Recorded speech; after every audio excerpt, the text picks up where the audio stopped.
पंचक्रोशीतील सर्व माता मौल्यांनी लवकरात लवकर धर्ममंडपामध्ये येण्याची कृपा करावी.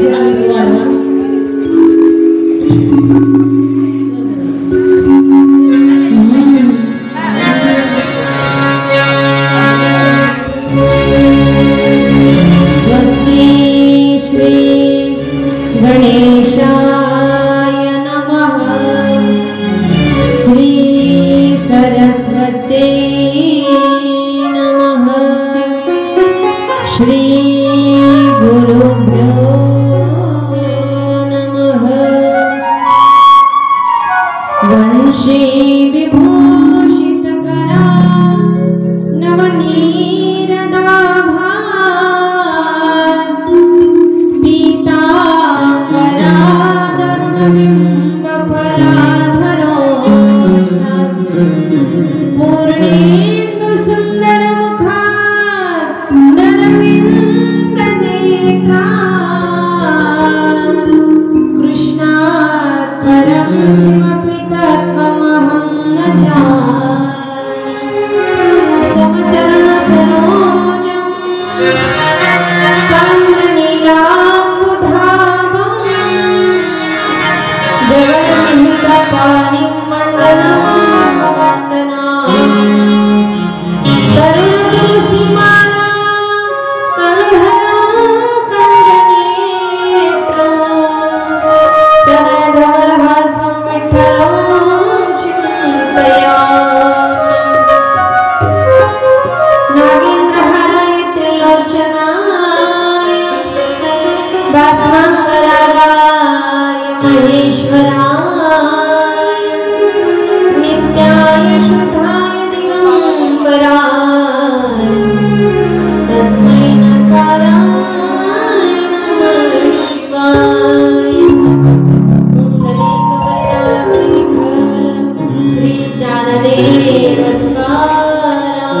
पंढरीनाथ भगवान की, माऊली ज्ञानेश्वर महाराज की, शिव महापुराण की, शुकाचार्य भगवान की, उमापति महादेव की, सियावर रामचंद्र की।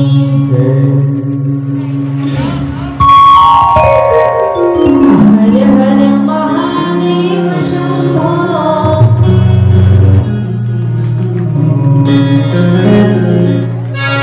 हर हर महादेव शंभो, काशी विश्वनाथ गंगे, हर हर महादेव शंभो, काशी विश्वनाथ गंगे, महादेव शंभो, काशी विश्वनाथ गंगे, महादेव शंभो, काशी विश्वनाथ गंगे, हर हर महादेव शंभो, काशी विश्वनाथ गंगे, हर हर महादेव शंभो, काशी विश्वनाथ गंगे।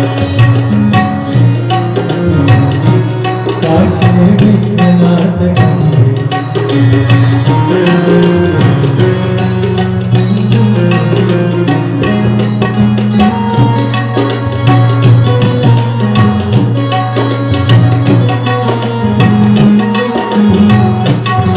जय भोले काळी माता भजन करा।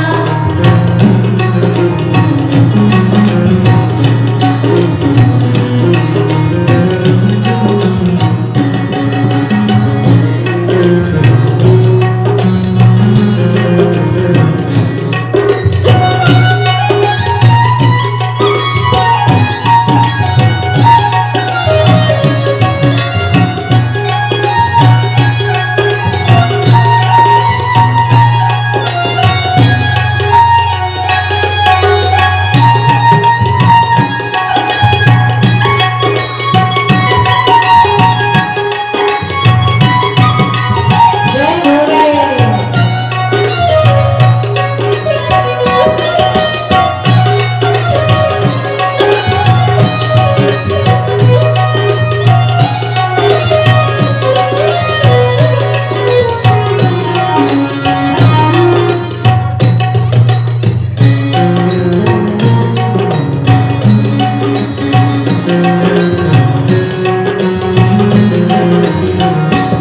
महादेव शंभो, काशी विश्वनाथ गंगे,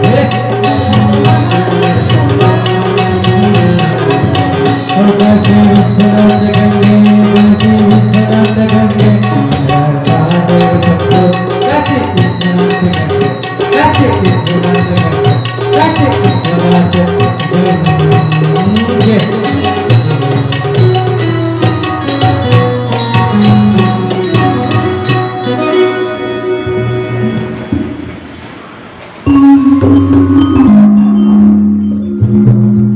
करुणा अवतार करुणा सागर, करुणा वर्णाले त्याचा मी खूप कमी करा थोडासा आणि आवाज स्पष्ट या मॉनिटरचा आवाज वाढवा।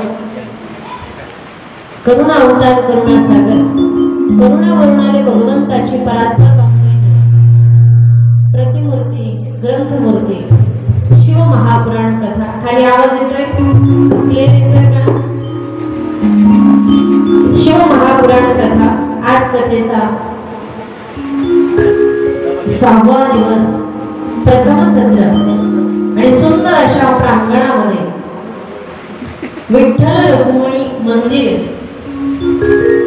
सुंदर अशा मूर्ती प्राण प्रतिष्ठेच्या निमित्ताने चालणारा गोड असा नामयज्ञ सोहळा। शिव महापुराण कथा असे दुपारच्या सत्रामध्ये रात्री हरिजागर असते, हरिकीर्तन असते आणि ज्ञानदानासारखं पवित्र कार्य या प्रांगणामध्ये होत आहे। भक्ती चौक या चौकामध्ये सुंदर अशा वातावरणामध्ये भगवंताचं त्या ठिकाणी गुणानुवर्णाचं लीलाचं वर्णन या ठिकाणी केलं जात आहे। त्याचबरोबर ज्ञानाचं कार्य होत आहे, त्याचबरोबर ते अन्नदानाचंही कार्य त्या ठिकाणी होत आहे। रोज अन्नदान होत आहे, मनसोक्त भजनाचाही आनंद घेता येत आहे आणि आणि भोजनाचाही त्या ठिकाणी आनंद घेत आहोत. जसं भजन त्या ठिकाणी उद्धाराकरता भजन हे करावंच लागतं, भगवंताच्या उद्धारासाठी भजन हे करावं लागतं, तसं शरीरामध्ये जोपर्यंत प्राण आहे त्या शरीराला खाऊ तर घालावंच लागतं की नाही. पोषक तत्वाने ते शरीर त्या ठिकाणी मनुष्याचं तयार व्हायला पाहिजे. म्हणून भगवंताच्या भजनाने माणसाचा उद्धार त्या ठिकाणी होत असतो. म्हणून काय सांगितले, गात जागा प्रेम मागा विठ्ठला. आणि तुकाराम महाराज अजूनही म्हणतात की येईल तैसा बोल रामकृष्ण. जसं तुम्हाला मुखामध्ये भगवंताचं त्या ठिकाणी नाव घेता येईल, नये तिथला तुझं मधुर सुस्वर, येईल तैसा बोल रामकृष्ण.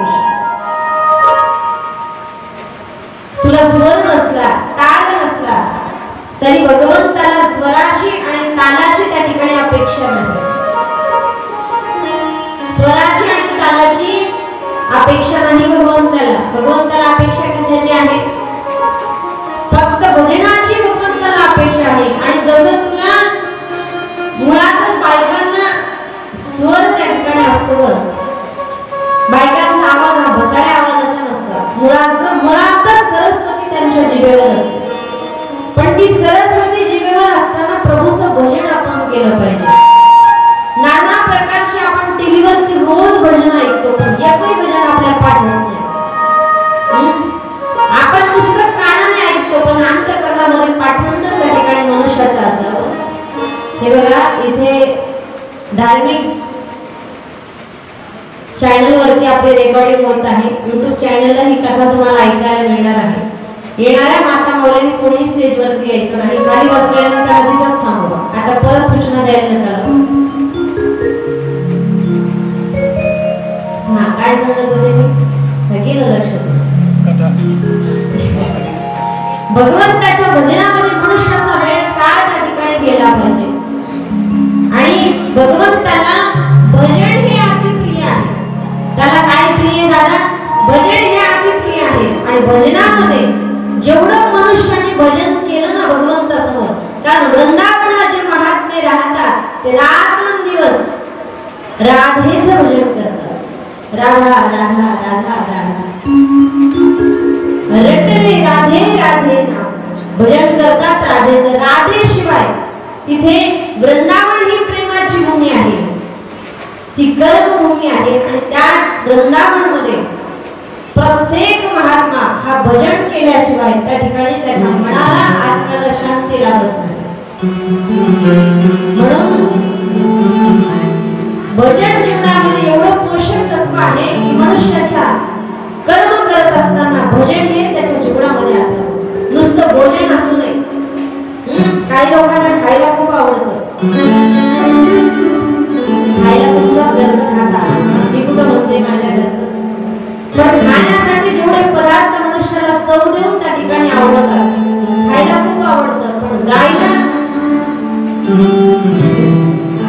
त्या ठिकाणी आवडलं पाहिजे. भगवंताच्या मंदिरामध्ये बसून भगवंतासमोर आपल्याला जे भजन येत असेल ते भजन देवासमोर बसून म्हणलं पाहिजे. म्हणून मनुष्याचा काळ हा भजनामध्ये त्या ठिकाणी गेला पाहिजे. आणि सुंदर अशा प्रांगणामध्ये आपण शिवजींचं त्या ठिकाणी भगवंताचं भजन रात्रंदिवस त्या ठिकाणी हरिजागर असेल, दुपारच्या सत्रामध्ये कथा असेल, आपण 7 दिवस न चुकता त्या ठिकाणी भजन करतो. 8व्या दिवशी काला झाला तर की 9व्या दिवशी आपलं जे आहे ते रुटीन. 7 दिवस आम्ही एवढं 4 तास कथा ऐकतो. हा महाराज तुम्ही म्हणतात तसं, ताई तुम्ही म्हणतात तसं, अगदी बरोबर आहे. पण एकदा का 8 दिवस संपले, चढाया उचलल्या गेल्या, मंडप काढला, विषय पुन्हा जैसे थे पहिले पाडे. ते जुने लोक म्हणतात ना, गाढवाच्या काळी वाचली गीता, तसं त्या ठिकाणी जीवनामध्ये कथा ऐकून एका जरी माणसाने अंतःकरणामध्ये कथा ऐकून बदल झाला तर कथा सार्थकी लागत असते. कथा जीवनाची व्यथा दूर करण्यासाठी कथा आहे. मंदिरातला घंटा का वाजवावा? तर संसारातला तंटा मुक्त होण्यासाठी मंदिरातला घंटा वाजवावा. ब्रह्मनाद आहे तो मंदिरातली घंटा. आणि तो ब्रह्मनाद देव झोपलेला असतो का मंदिरामध्ये? का बरं घंटी वाजवतो? ब्रह्मनाद करावा देवाजवळ. का? की आमच्या या संसारातून आम्ही बाजूला जोडलं पाहिजे. या मोहमायेच्या बंधनामध्ये आम्ही एवढे अडकलो, देवा एवढे अडकलो, त्याच्यापासून आम्ही बाजूला गेलो पाहिजे. आणि त्याच्यासाठीच कथा आणि कीर्तन आहे. कथा आणि कीर्तन का ऐकायची? ज्ञान भक्तीचं साधन आहे. म्हणून कथा आणि कीर्तन जीवनामध्ये ऐकावी. ज्या ज्या ठिकाणी नामसंकीर्तन असेल, सत्संग असेल, त्या त्या ठिकाणी मनुष्याने जाऊन बसावे. बघा ना, आजचा 6वा दिवस आहे कथेचा. किती प्रेमाची गोडी आहे तुमच्या भक्ती चौकातल्या लोकांची, ते लक्षात येते माझ्या. झालं आजचा दिवस, उद्या तर सांगतेचा दिवस आहे. उद्या आम्ही जातो आमच्या गावात, आमचा राम राम घ्या. नंतर तुम्हाला कोणी या ठिकाणी म्हणाले बाबा हो भजन करा, टाळी वाजवा. टाळी वाजवल्याने आपल्या हाताची जी धनरेषा आहे ती धनरेषा वाढत असते. टाळी वाजवल्याने लोक म्हणतात टाळी वाजवणे आमचा काय फायदा? कारण फायद्याशिवाय या जगामध्ये कोणीच कोणतं काम करत. पण आम्ही टाळी वाजवतो, पण आमचा फायदा काय? हाताची धनरेषा जर वाढवायची असेल तर भगवंताचं नाम ज्या वेळेला होईल, बघा कधी करून फोटो काढून ठेवा वाटलं असतं. 1 वर्षाच्या अगोदर धनरेषा कुठपर्यंत होती. मी ज्या वेळेला जन्माला आले, समजा 4-5 वर्षाची असेल, तेव्हा धनरेषा अर्धीच होती. आता धनरेषा पोटात गेली. पाहून घ्या आपल्या आपल्या हातात. या वर्षी आपली धनरेषा कुठपर्यंत आहे आणि पुढच्या वर्षी कुठपर्यंत वाढणार? कशासाठी? जेवढी तुम्ही भगवंताच्या भजनामध्ये टाळी वाजवणार तेवढी ती धनरेषा वाढणार. धनवान जर व्हायचं असेल, बघा धनवान होण्यासाठी काहीच नाही, सोपा उपाय आहे. ज्या ज्या ठिकाणी भजन सत्संग होतील त्या त्या ठिकाणी माणसाने जाऊन बसावे, त्या त्या ठिकाणी भक्ती करावी आणि त्या त्या ठिकाणी ज्ञानदानाचं, जसं दानचंद राजाचं मी कथा तुम्हाला सांगितली. 8 दिवसामध्ये कोणती कथा नाही लक्षात राहिली तरी हरकत नाही, पण दानचंदचं चरित्र लक्षात राहणार. तो मरेपर्यंत त्या ठिकाणी त्यांनी दान केलं नाही. जीवनामध्ये प्रभूला त्या ठिकाणी दान करणं माणसाने केलं पाहिजे. दानाला फार किंमत आहे. म्हणून आता या मंदिराच्या बांधकामासाठी कितीतरी दान माणसाला करावं लागलं असेल प्रत्येकाला, कारण मंदिर बांधणं सोपं नाही. जसं घर बांधणं सोपं नाही, मुलीचं लग्न करणं सोपं नाही, तसं मंदिर बांधणं ते देखील सोपं नाही.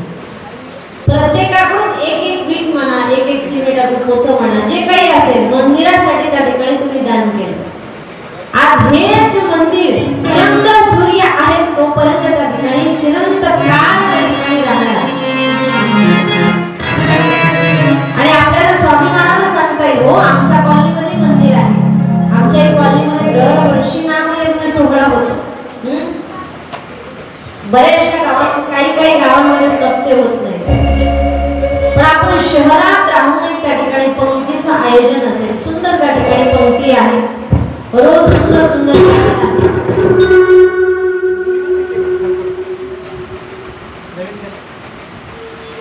म्हणून अन्नदानाचं ज्ञानदानाचं कार्य या ठिकाणी होत आहे. आणि या सत्याला कोणाची नजर ना लागो अशी ईश्वराकडे प्रार्थना करेल. एवढा सुंदर हा सप्ताह आहे, एवढा सुंदर म्हणजे तुमचं एवढं प्रेम आहे की मला घरी डबा देतात तुम्ही. अजून काय म्हणायचं? अजून म्हणजे फार माता माऊल्यांच्या अंतःकरणामध्ये प्रेम त्या ठिकाणी आहे. म्हणून या ठिकाणी आपण शिव महापुराण कथा सुंदर या ठिकाणी आयोजन केलेलं आहे. आता त्र्यंबक राजाची कथा आपल्याला ऐकायची आहे. त्र्यंबक राज का निर्माण झालं? त्र्यंबक राज म्हणजे त्र्यंबकेश्वर हे लिंग, शिवलिंग त्या ठिकाणी कसं निर्माण झालं याची कथा आपल्याला या ठिकाणी पाहायची आहे. गौतम ऋषींनी त्या ठिकाणी 100 वर्ष पाऊस पडत नव्हता आणि भाताची शेती त्या ठिकाणी त्या काळामध्ये लोक करायचे. गौतम ऋषींनी विनंती केली की हे देवा, 100 वर्ष झालं त्या ठिकाणी पाऊस पडत नाही, काय करावं? वरुण देवही त्या ठिकाणी प्रसन्न होत नाहीये, कारण पावसाची देवता त्या ठिकाणी इंद्र आहे, वरुण देव पावसाची देवता आहे. गौतम ऋषींनी तपाच्या बलाच्या द्वारे सुंदर असं तळ तयार केलं आणि त्या तळ्यात पाणी त्या ठिकाणी निर्माण केलं. ऋषी यायचे, ऋषींच्या पत्न्या यायच्या आणि सुंदर सुंदर पाणी त्या ठिकाणचं घेऊन जायच्या. बरं, पाणी तर घेऊन जात नव्हत्या. पाणी घेत असताना त्या ठिकाणी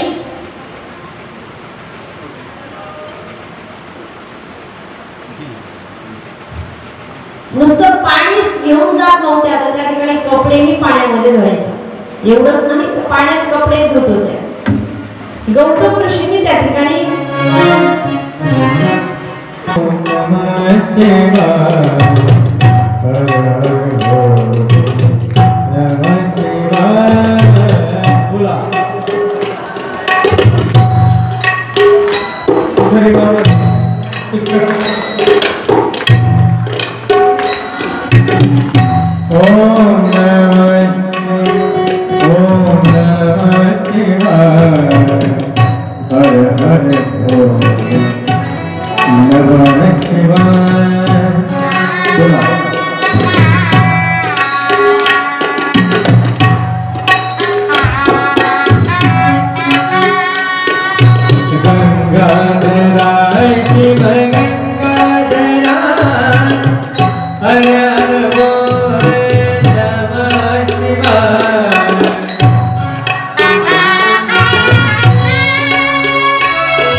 काय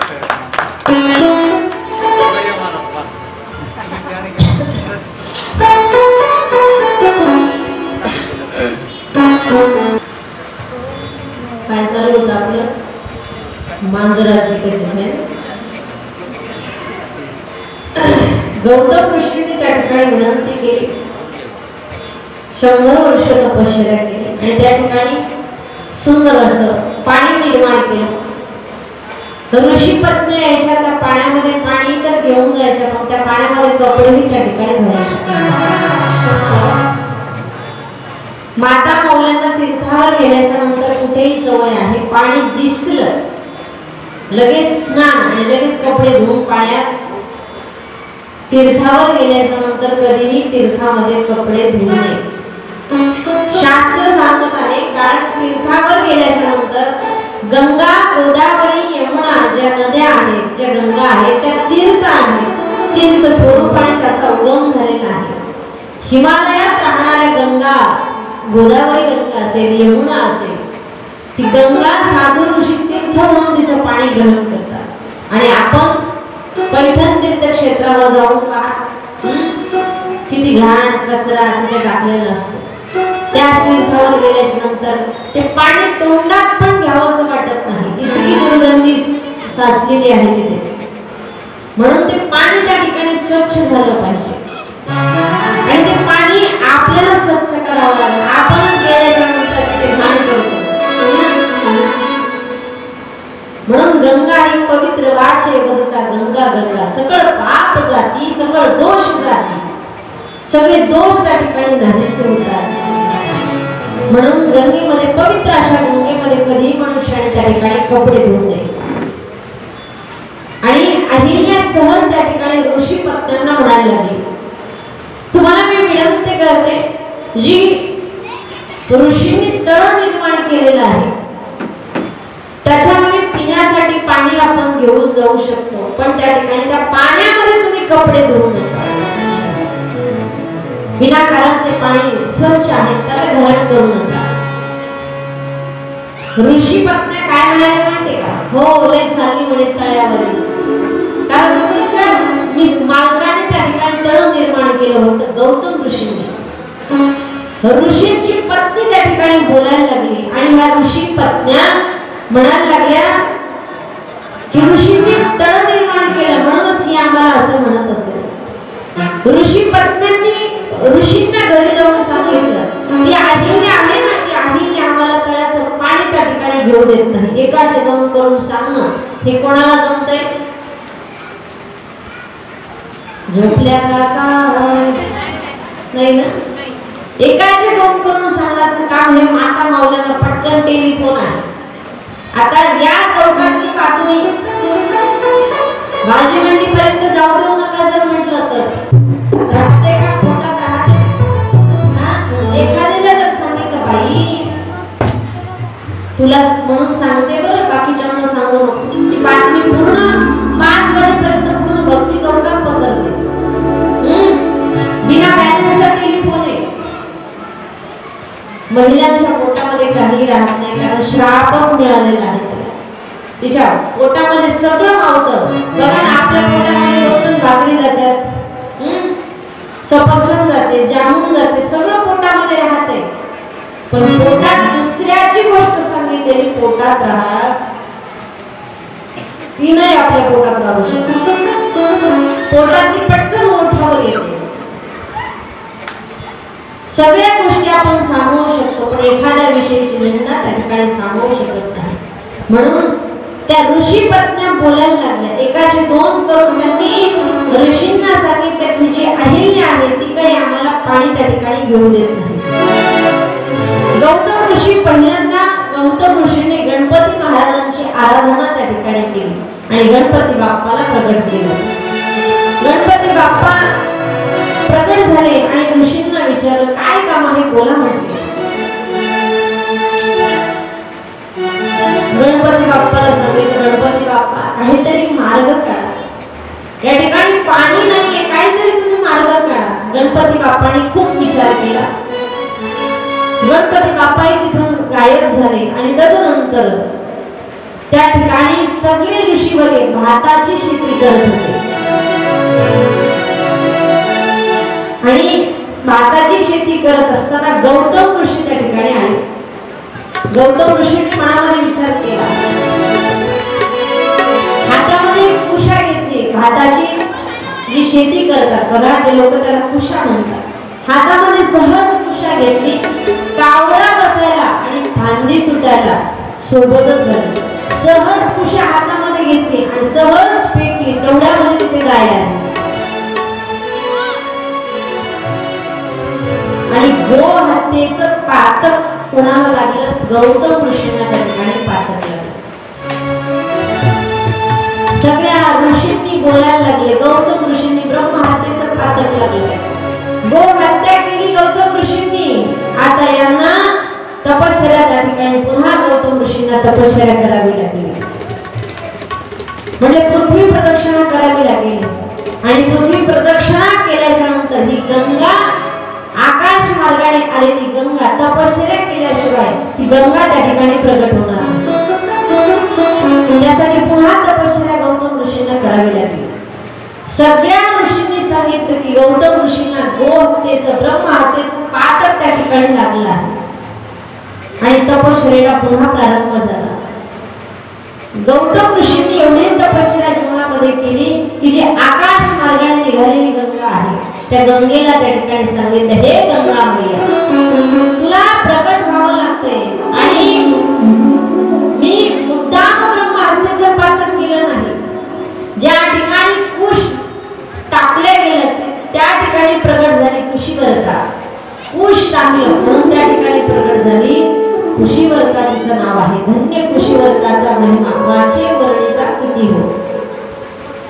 आणि भगवंताने आकाश मार्गाने निघालेली गंगा भगवान शिवाची आराधना केली गौतम ऋषींनी, एवढी जीवनामध्ये आराधना केली आणि सदा शिवाला प्रसन्न करून घेतलं गौतम ऋषींनी। भगवान शंकराची सेवा केली आणि शंकराची सेवा करून भगवान शंकराला सांगितलं, भगवान जी आकाश मार्गाने सगळ्यात अगोदर येण्याच्या अगोदर गंगा कुठे होती? या 6 दिवसाच्या अगोदर मी सांगितलं होतं तुम्हाला, कुठं होती गंगा? 3 ठिकाणाहून गंगा निघालेली होती, विष्णूच्या अंगठ्यामधून, ब्रह्मदेवाच्या कमंडलूमधून आणि अजून भगवान शंकराच्या, हे सगळं मीच सांगितलं, याच्या अगोदर मी तुम्हाला सांगितलं होतं। आकाश मार्गाने निघालेली गंगा सगळ्यात अगोदर गंगा होती आकाशामध्ये, आकाश मार्गाने म्हणजे गौतम ऋषींनी तपश्चर्या केली म्हणून आकाश मार्गाने गंगा निघाली। गंगेचा वेग एवढा जोरात होता, इतका जोरात वेग होता की गंगा निघाली थेट कुठे झाली? महादेवाच्या मस्तकामध्ये स्थिर झाली, महादेवाच्या जटेमध्ये ती गेली। बघा गंगाला सामावण्याची ताकद, गंगा सामावून घेण्याची ताकद कोणत्या देवामध्ये असेल? तो फक्त महादेव आहे। महादेवाच्या डोक्यावर काय आहे? गंगा आहे, म्हणून गंगा ही महादेवाच्या डोक्यावरती आहे आणि ती गंगा शांत आणि शीतलपणे महादेवाच्या डोक्यावरती भ्रमण करत आहे। गौतम ऋषींनी प्रार्थना केली की हे देव, तुमच्या डोक्यावर स्थिर त्या ठिकाणी गंगा आहे, जशी महादेवाच्या डोक्यावरती गंगा आहे तसं मनुष्याचं डोकं महादेवासारखं स्थिर आणि शांत असलं पाहिजे। कसं असलं पाहिजे? मला महादेवाच्या डोक्यावर गंगा आहे, आम्हाला काय करायचं? नुसती कथा ऐकायची, गोष्ट ऐकायचं, ऐकायचं सोडून द्यायचं। कथेने जीवनामध्ये बदल झाला पाहिजे। भगवान शंकराची कथा तुम्ही ऐकत आहात तर शिवाच्या मस्तकावर असणारी गंगा ही शीतलतेचं प्रतीक आहे, म्हणून शांत स्थिर मनुष्याने जीवन कारण गंगा ही कशी आहे? स्थिरतेने वाहणारी गंगा आहे आणि ती गंगा निर्मळ स्वरूपाची गंगा, म्हणजे आपल्याही डोक्यावर आपलं डोकं ही गंगेसारखं शांत असलं पाहिजे, हा त्याच्यावरचा सिद्धांत आहे। आपलं डोकं असलं का शांत? आपलं डोकं आहे का शांत? आपण कसे गरम डोक्याचे, किती उन्हाळ्यात तरी आपलं डोकं जास्त गरम असतं. शांत आणि स्थिर मनुष्य त्या ठिकाणी असावा, कारण त्याच्या चेहऱ्यावरती दिसत असतं डोक्यामध्ये गंगा आहे किंवा डोक्यावर गंगेसारखं आहे किंवा डोक्यात गंगा आहे का डोक्यात काय भरलेलं आहे त्याचा चेहरा सांगतो. शांत आणि स्थिर मनुष्य त्या ठिकाणी, म्हणून मनुष्य हा शांत आणि स्थिर असावा गंगेसारखा. भगवान शंकराकडून खूप काही शिकण्यासारखं आहे. जी गंगा निघाली आकाश मार्गाने भगवंताच्या जटेमध्ये ती स्थिर झाली आणि पुन्हा गौतम ऋषीने तपश्चर्या केली, जटेत ती गंगा बाहेर काढली, तिचा उगम झाला आणि गोदावरी म्हणून त्या ठिकाणी तिचा उगम त्या ठिकाणी झाला. गोदावरी म्हणून उगम गंगेचा त्या ठिकाणी झाला आणि भगवंताने आशीर्वाद दिला. गौतम ऋषींना त्या ठिकाणी पृथ्वी प्रदक्षिणा करावी लागली, जीवनामध्ये तपश्चर्या करावी लागली आणि तपश्चर्येमुळे आता सगळ्या ऋषींना त्या ठिकाणी प्रायश्चित्त करावं लागलं, नतमस्तक झाले आणि तिन्ही देव त्या ठिकाणी प्रगट झाले. तिन्ही देवांनी आशीर्वाद दिला. गौतम ऋषींना सांगितलं देवतांनी तुम्हाला इथेच राहावं लागेल, म्हणून त्र्यंबकेश्वरला त्र्यंबक का म्हणतात तर 3 देव त्या ठिकाणी प्रगट झाले. कोणते 3 देव? ब्रह्मा, विष्णू आणि महेश. आजही त्र्यंबक राजा जर गेला त्र्यंबकेश्वरला तर 3 शिवलिंग आहेत तिथे, छोटे छोटे 3 शिवलिंग आहेत आणि भगवान गौतम ऋषींनी सांगितलं हे देव तुम्हाला याच ठिकाणावर राहावं लागेल, इथून तुम्हाला हे ठिकाण सोडून जाता येणार नाही. म्हणून त्र्यंबकेश्वरला त्र्यंबक का म्हणतात? त्र्यंबक ब्रह्मा, विष्णू आणि महेश हे तिन्ही देव त्या ठिकाणी एकत्र आले म्हणून त्याचं नाव पडलं. बोलिये त्र्यंबकेश्वर भगवान की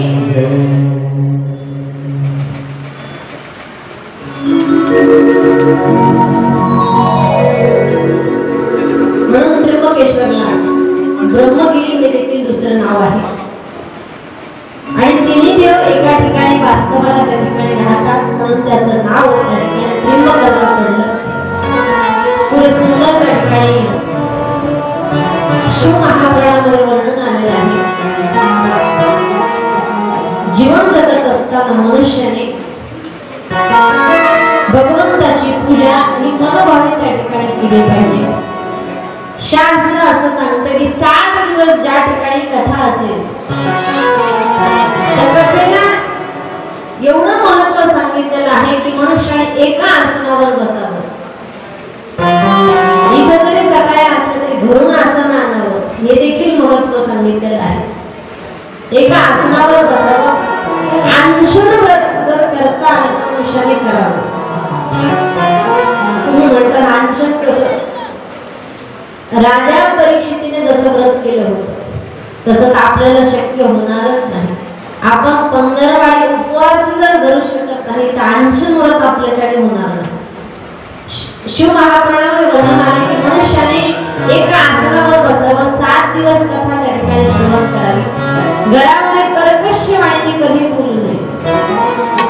7 दिवस घरामध्ये कर्कश वाणीने त्या ठिकाणी बोलू नये. 7 दिवस मनुष्याने खोटं बोलू नये. 7 दिवस खोटं बोलू नये. 7 दिवस बरेचसे नियम सांगितलेले आहेत.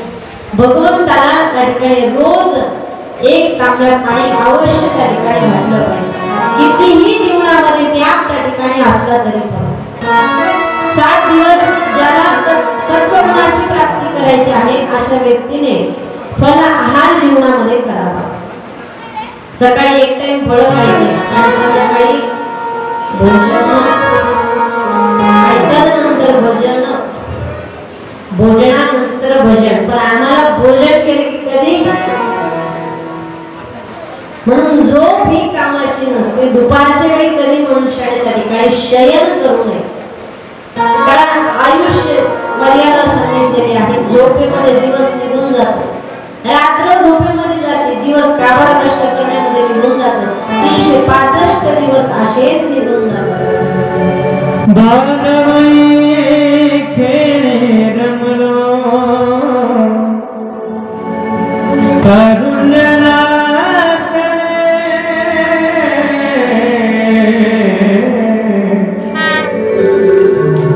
कैवल्याच्या चांदण्याला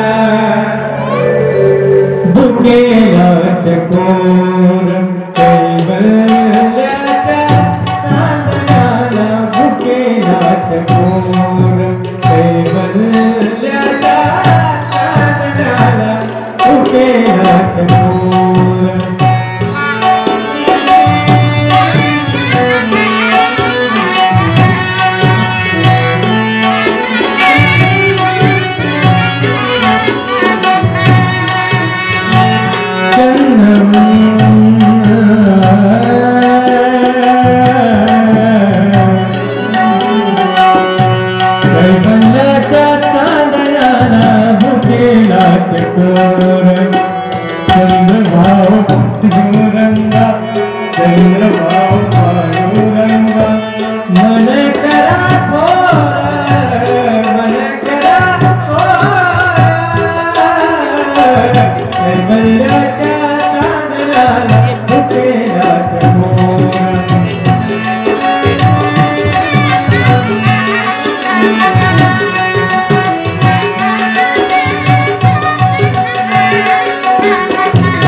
कारण उभा आयुष्य आणि संसाराचा उपभोग घेण्यासाठी चालला. कितीतरी महाराज येते, कितीतरी सांगून जाते, कितीतरी महाराजांना तुम्ही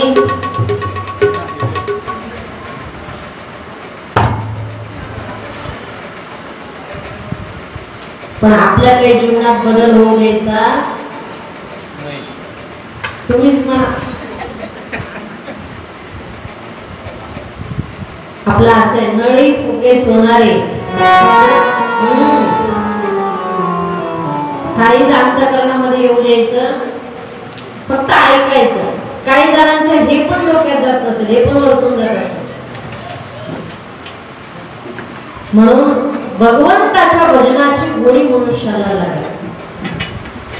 भजन हे रात्रंदिवस माणसाने करावं.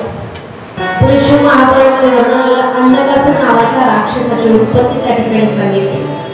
एकदा भगवान शंकर वाराणसीमध्ये बसले होते आणि वाराणसी काशी विश्वनाथ त्यांनी त्या ठिकाणी काशी ही कोणी निर्माण केली. आपल्याला माहिती का, आपण म्हणतो काशीला गेल्यावर माणसाला उद्धार त्या ठिकाणी होत असतो. काशीत मेल्यावरच माणसाला मोक्ष प्राप्त होतो, काशीला गेल्यावर नाही. नुसतं गेल्याने मोक्ष नाही मिळत, काशीत जाऊन मरावं लागतंय. काही लोक काशीला जाऊन तब्येती वाढतात म्हणून घरी येते. काशीत मेल्यावर मुक्तता आहे, मोक्षाला माणूस जात असतो. काशी ही भगवान शंकराने निर्माण केलेली आहे. काशी राजधानी आहे, तयार केली आणि अष्टभैरवाला त्या ठिकाणी उत्पन्न करून त्या राजधानीच्या रक्षणासाठी उभा केलं. कोणाला? भैरवाला, अष्टभैरवाला. आणि एके दिवशी एकटेच भगवान शंकर त्या ठिकाणी बसले होते. पार्वती मातेनं पाहिलं, डोळे झाकले आणि पाठीमागून येऊन तिने भगवान शंकराचे डोळे झाकले. पार्वतीने फक्त विचारलं, मी कोण आहे म्हणे भगवान, थोडं ओळखा मला. भगवान महादेव समाधी अवस्थेमध्ये बसलेले होते. कोण आहे? आणि पार्वतीचे हात डोळ्याला लागल्यामुळे मस्तकामध्ये संताप त्या ठिकाणी निर्माण झाला आणि अग्नी जशी तापलेली अग्नी असते तसे भगवान शंकर लाल त्या ठिकाणी झाले. भगवंताच्या मस्तकाला घाम आला, कारण समाधी अवस्थेमध्ये होते भगवान शंकर. घाम आला आणि त्या घामाच्या थेंबामधून एक जीव त्या ठिकाणी निर्माण झाला.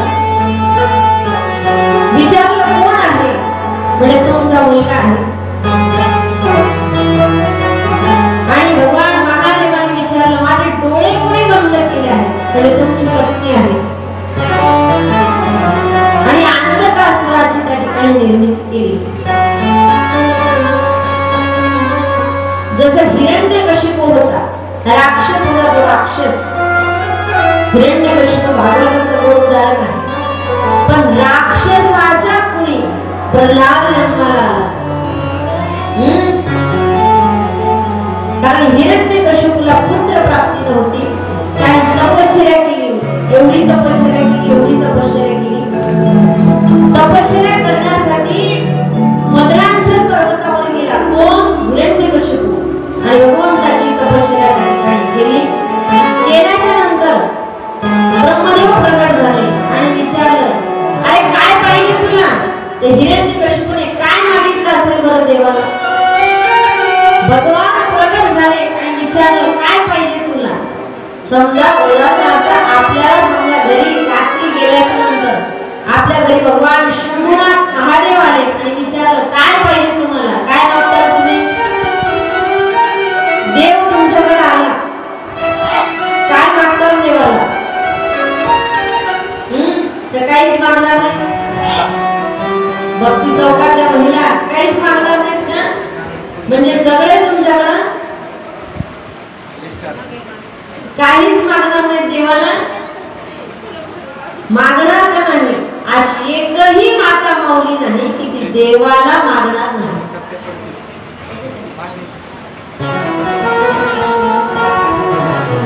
देवाला रजिस्टरच घेऊन बसावं लागेल कोणाकोणाच्या काय मागण्या.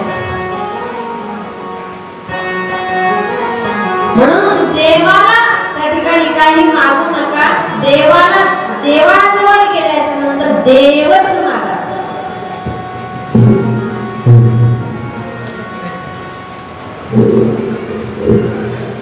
म्हणून भगवंताचं त्या ठिकाणी जसे हिरण्यकशिपूने फार तपश्चर्या केली, ब्रह्मदेवाकडून वरदान प्राप्त करून घेतलं. काय?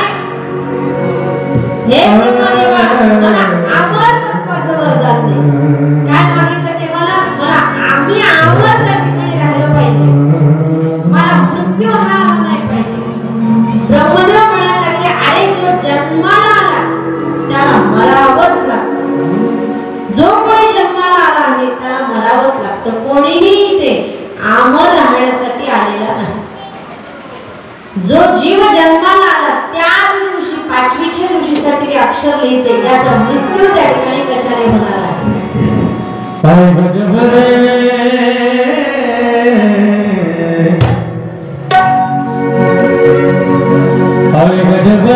बुलावा भोले का छोड़ के सब कुछ जाना पड़ेगा.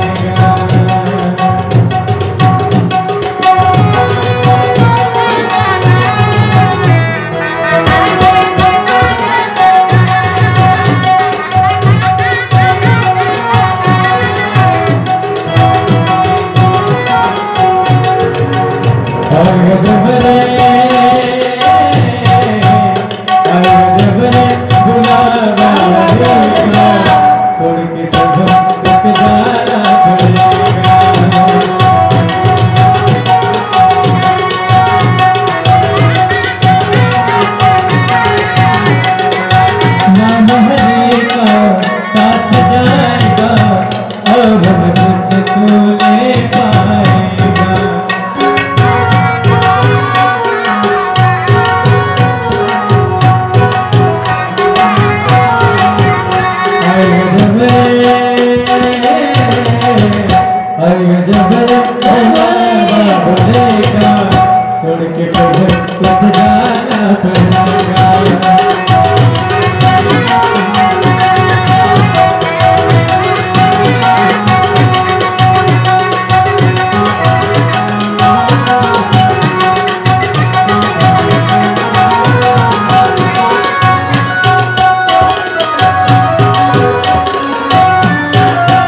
आप दर्शन में हर बिसराया मुझको जन्म गवाया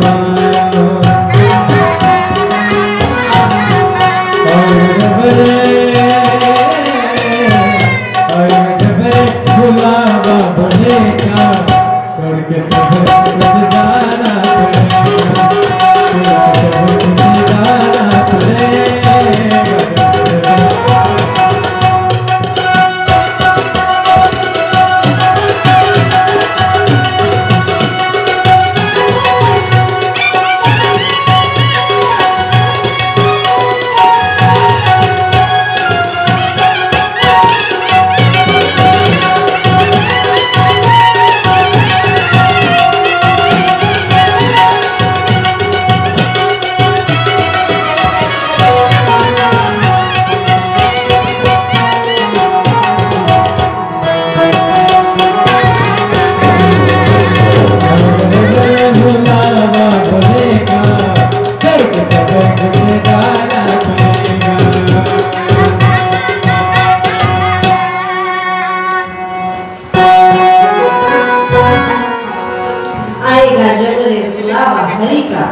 छोड़ के सब कुछ तो जाना पडेगा।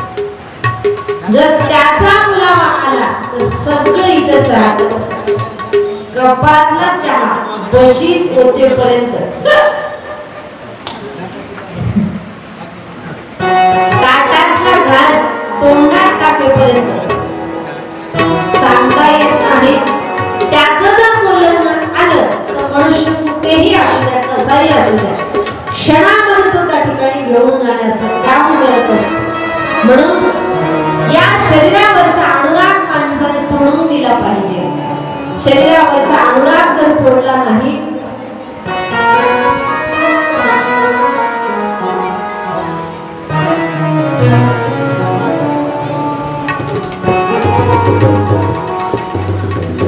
शरीरावरचा अनुराग सोडल्याशिवाय कारण सगळं इथेच राहणार आहे म्हणून काहीही सोबत येणार नाही। काय मी सांगितलं होतं दान करावं। ज्या वेळेला बळीराजाच्या दारामध्ये वामन भगवान आले होते 5 वर्षाचे वामन दान मागण्यासाठी आले होते तर बळीने काय दान केलं होतं? यज्ञ करण्यासाठी तो बळीराजा त्या ठिकाणी बसलेला होता। सुंदर यज्ञाला सुरुवात झाली होती।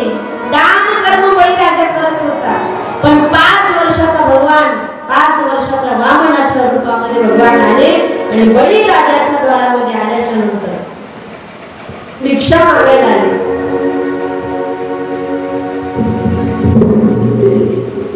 भिक्षा मागायला बळीराजा आले, वामन भगवान त्या ठिकाणी आले आणि भिक्षेला सुरुवात झाली। बळीराजाच्या दारामध्ये वामन भगवान आले आणि आल्यानंतर सेवकांनी पाहिलं 5 वर्षाचा ब्राह्मण कोणीतरी भिक्षा मागण्यासाठी दारामध्ये आलेला आहे। तो बळी यज्ञाला बसलेला होता, यज्ञ चालू होता पण अतिथी देव भव। अतिथी काय आहे? अतिथी फार महत्त्वाचा आहे म्हणून यज्ञ करत असताना तो बळी उठला आणि मागण्यासाठी जो वामन आला आहे त्याला बळीने विचारलं काय पाहिजे वामन भगवान? म्हणजे 5 वर्षाचे ब्राह्मण आहात, काय पाहिजे? हिरे पाहिजे, मणी पाहिजे, मोती पाहिजे, काय पाहिजे तुम्हाला? म्हणजे हे बळीराजा दुसरं काही नाही पाहिजे, मला फक्त 3 पावलं भूमिदान त्या ठिकाणी पाहिजे, दुसरं काहीच लागत नाही। बळीराजाला हसू आले। काय? बळीने अश्वमेध यज्ञ करायचं ठरवलं होतं। बळीला वाटलं मागून मागून काय मागितलं? कोणत्या साईडचं राज्य द्यायचं नाही तुम्हाला, पूर्वीकडलं द्यायचं का उत्तरेकडलं का दक्षिण दिशेचं? वामनाने सांगितलं मला कोणतं राज्यही नको, मला फक्त 3च पावलं भूमिदान दे। बळीराजाला हसू आलं। बळीराजा म्हणतो अरे 5 वर्षाच्या बालकाचा पायच केवढा असतो, 3 पावलं भूमिदान पाहिजे, मी राजा आहे आणि मला 3 पावलं म्हणजे काहीच नाही ना। ज्या वेळेला वामन भगवान नारायणाच्या रूपामध्ये प्रकट झाले।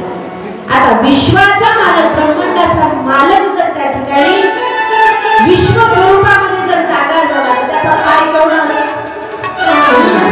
जर समजा भगवान भोले बाबा महाकालच्या स्वरूपामध्ये इथं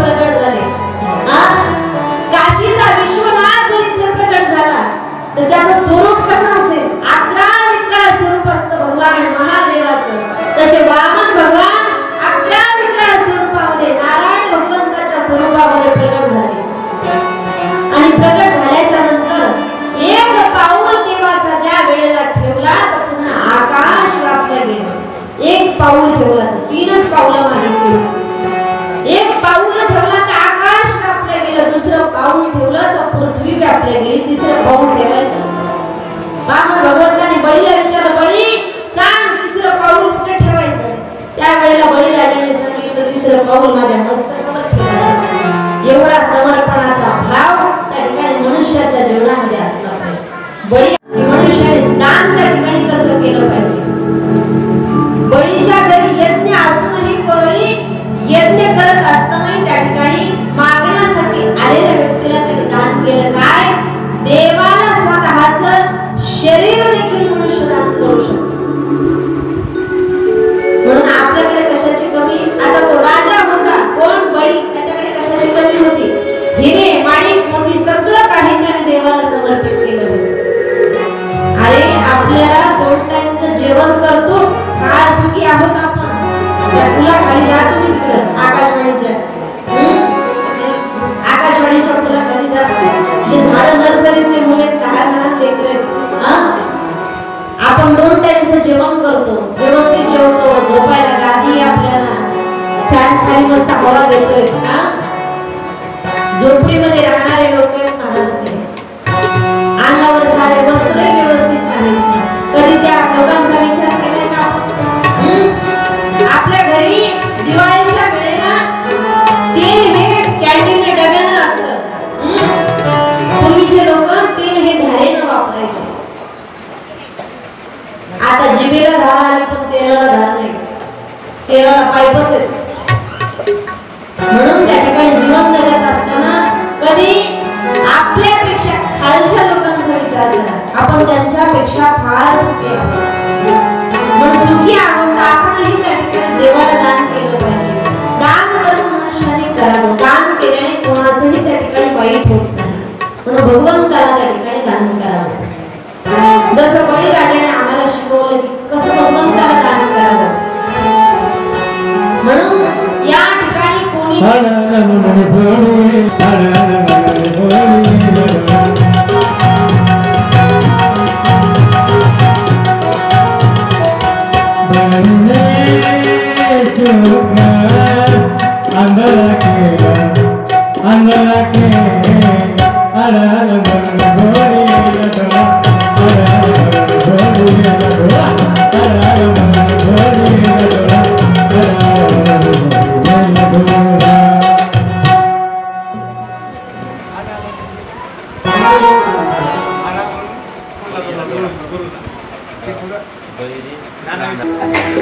बळीने शुक्र धडा केला हे ते प्रमाण होतं. म्हणून जीवनामध्ये त्या ठिकाणी हे बघा माता भगिनींचं मन हे फार मोकळं असतं. बरं तुमचं काय म्हणणं आहे? एखाद्या वेळेला आपले मालक चिंगूस नारोटी असते पण बायका ह्या इतक्या मन मोकळ्या असतात. सगळ्याच बरं कोणीच असं म्हणत नाही या विश्वामध्ये. बाई जेवढं त्या ठिकाणी मदत करत असते. आता या सत्यासाठी जास्त मेहनत कोणाची असेल तर बायकांचीच आहे. म्हणून त्यांच्यासाठी एकदा जोरात टाळी वाजवा.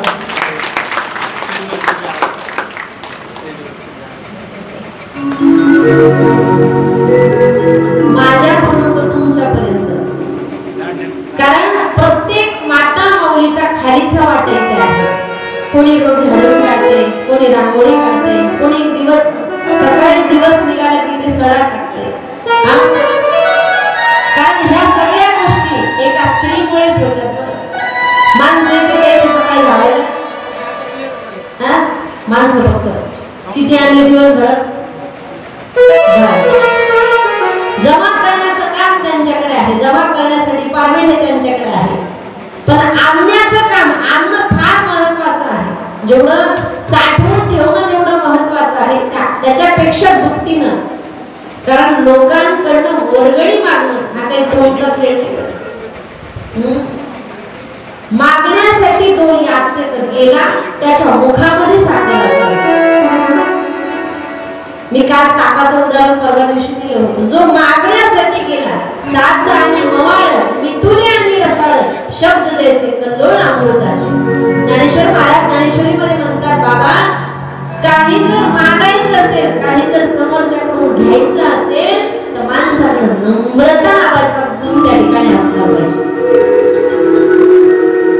जगन्नाथपुरीच्या त्या भाभी आहेत, बोलणं फार गोड आहे महाराष्ट्राचं. मी तर त्यांचं बोलणं ऐकले की त्यांच्या प्रेमातच पडले. फार बोलणं गोड आहे.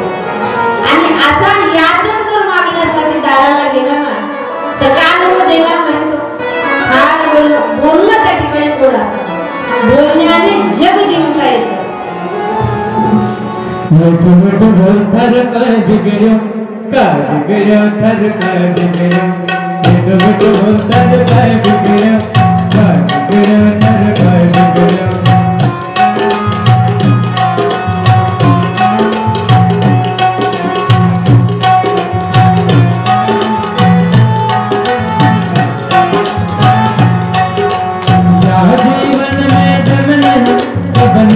प्राण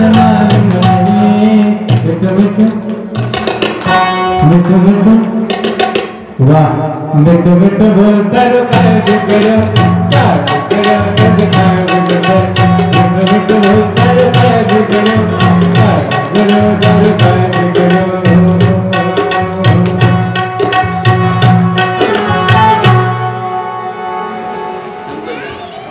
मारवाडी भजन आहे. गोड गोड बोल तुझं काय बिघडते. मिठो मिठो बोल तेरो काय बिघडो. चांगलं माणसाने बघा पोपट तुम्ही पाहिला पोपट कसा बोलतो. जो ज्या वेळेला तो चिवचिव करतो की ती गोड त्या ठिकाणी मिठो मिठो तो पोपट बोलत असतो. तसं त्या ठिकाणी मनुष्याने एवढं गोड बोलावं एवढं गोड बोलावं. शब्द हा त्या ठिकाणी शब्दाला धार त्या ठिकाणी असू नये. शब्द हा धारधार नसू नये. एखाद्याच्या मनाला घाव करेल असा शब्द त्या ठिकाणी नसू नये. म्हणून प्रेमळ आणि गोड मनुष्याने बोलावं. एवढे गोड बोलावं एवढे गोड बोलावं. साखरेपेक्षाही मनुष्याने गोड बोलावं. आणि ते गोड बोलणं त्या ठिकाणी जमलं पाहिजे. जमलं पाहिजे. ते सगळ्यांना जमत नाही. म्हणून बोलणं हे गोड असावं. त्या बोलण्याला त्या ठिकाणी अंत आणि पार त्या ठिकाणी असला पाहिजे. एवढं गोड त्या ठिकाणी बोलावं. कोणतंही कार्य जर करायचं म्हटलं नम्र झाला होता त्याने कोंडिले आनंद. मनुष्याकडे नम्रता असल्याशिवाय कोणतंही कार्य त्या ठिकाणी होत नाही.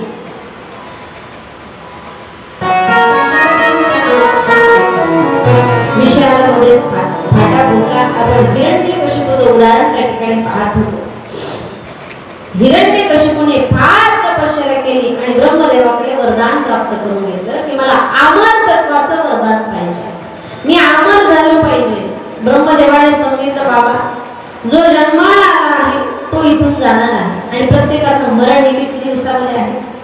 7 दिवसामध्ये आहे. 8वा दिवस होण्यासाठी नाही. तसं रामायण शिकवतं जगावं कसं आणि भागवत शिकवतं मरावं कसं. म्हणून प्रत्येक मनुष्याचं मरण हे 7 दिवसामध्ये ठरलेलं आहे आणि प्रत्येक मनुष्य हा 7 दिवसात इथून जाणारच आहे.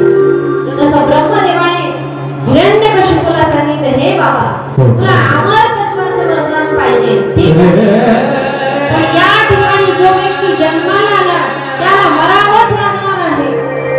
हिरण्यकशिपूने हे देव मी दिवसा मरणे मी रात्री मरणे. मी शस्त्राने मरणे मी शास्त्राने मरणे. सगळं त्या ठिकाणी प्रार्थना केली हिरण्यकशिपूने ब्रह्मदेवाकडे आणि ब्रह्मदेवाने हिरण्यकशिपूला त्या ठिकाणी वरदान दिलं. हे हिरण्यकशिपू तू दिवसाही मरणार नाही रात्रीही मरणार नाही. तू शस्त्रानेही मरणार नाही तू शास्त्रानेही त्या ठिकाणी मरणार नाही. वरदान प्राप्त केलं आणि वरदान प्राप्त करून पुन्हा हिरण्यकशिपू मद्रांचल पर्वतामध्ये सुंदर तपश्चर्येला प्रारंभ त्या ठिकाणी झाला. हिरण्यकशिपू तपश्चर्येला ध्यान अवस्थेमध्ये बसला.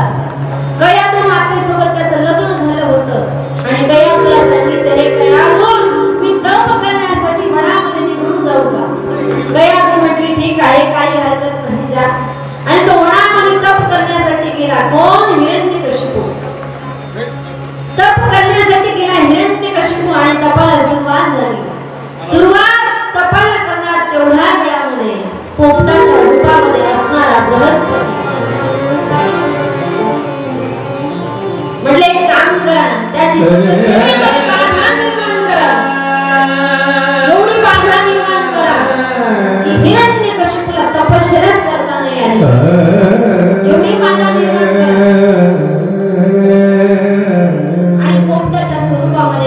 आहे. ज्या झाडावर खाली हिरण्यकशिपू बसले होते त्या झाडावर एक पोपट बसलेला होता आणि नारायण नामाचा उच्चार पोपट करत होता. Narayan Narayan Narayan Narayan Narayan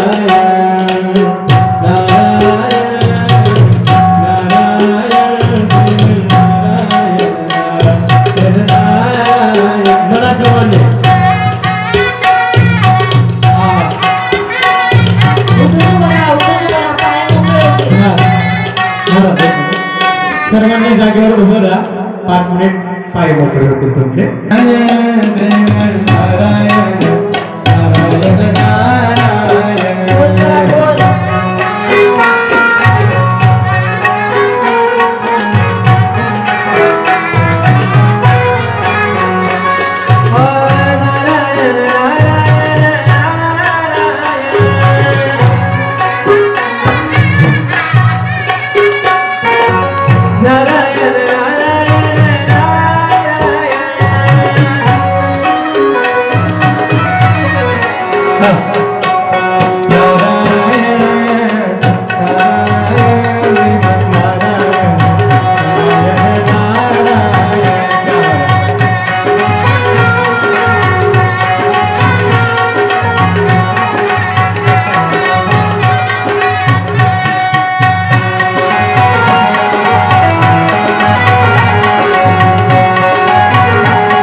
Let's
go.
गया हो गया, अरे राम रामचंद्र हो गया।